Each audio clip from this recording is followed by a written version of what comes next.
Roulette, and happy Mother's Day to everyone who has bravely birthed someone. I refuse to do it. But I have mothered people. I've taught for over 20 years, so I can say that I have mothered people, even if I have not birthed them, and I'm not crazy enough to let them live with me. So that's another. I got to a certain point and I just thought, I really need to thank my mother for not killing me in childhood. So I always make her a card, and I don't put thank you for not killing me during my childhood, but I express other sentiments.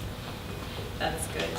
Now, you know, there's two costumes, because I like dressing up, and there's only been two costumes where people actually thought that I should be the character or do something. The first one was my belly dance costume, and yeah, I do belly dance, okay.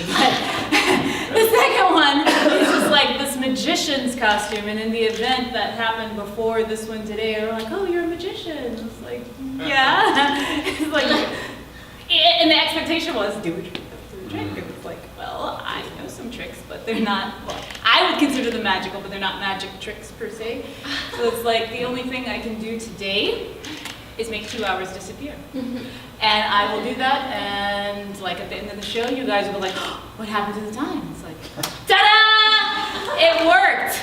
So, and you know, a good magician cannot reveal her secrets, so I won't tell you how I made 2 hours disappear. You'll just have to study and practice, or buy a costume at Party City, and then maybe all of it will come to you. But the good thing is, we've all come together to share our secrets about the magic words, because that is the theme. Starting with, and this is like, I kind of grouped how everybody's submission, and it was just coincidence that all the new people are going first. What a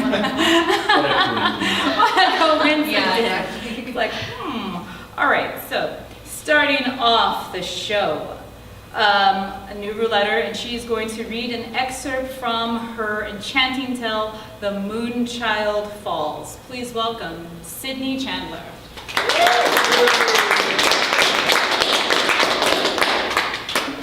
All right. Let's get this all set up here. So yeah, I've been working on YA, middle grade type novel. I was thinking of bringing some poetry into it, but I didn't, so maybe next time I'll do that. But yeah, this is just the opening to it. The Moonchild Falls. Rowan spins in his sleep, one leg dancing outside of his hammock as it sways in the night breeze. The grass-thatched hammock itches at the part of his back left exposed. His sleep shirt has risen through his tosses and turns. Above, beyond his closed eyes, the moon is waking from a deep, deep slumber. She gives way to a yawn, and on her tongue, which lolls out of her mouth, lies a girl hatched. The moon hums, vibrates, and just as the girl begins to open her eyes, the moon tilts her yellow head downward. Gravity gobbles the girl whole. Sully, Rowan's creature friend, sniffs at the night air.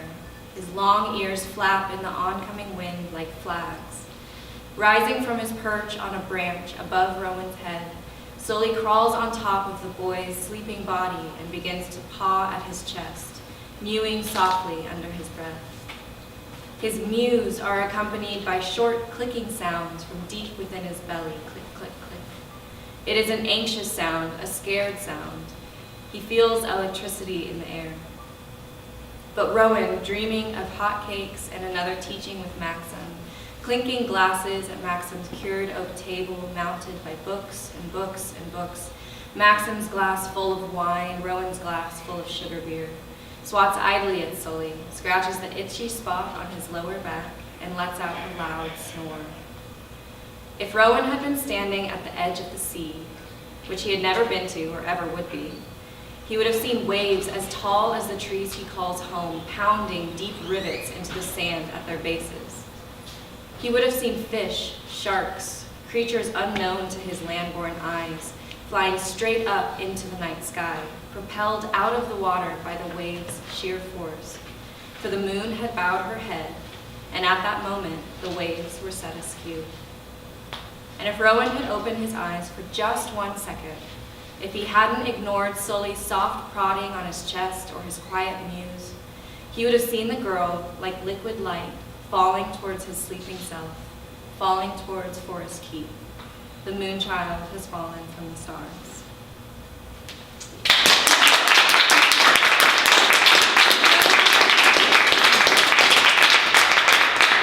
By Ernest Sicker. Yeah.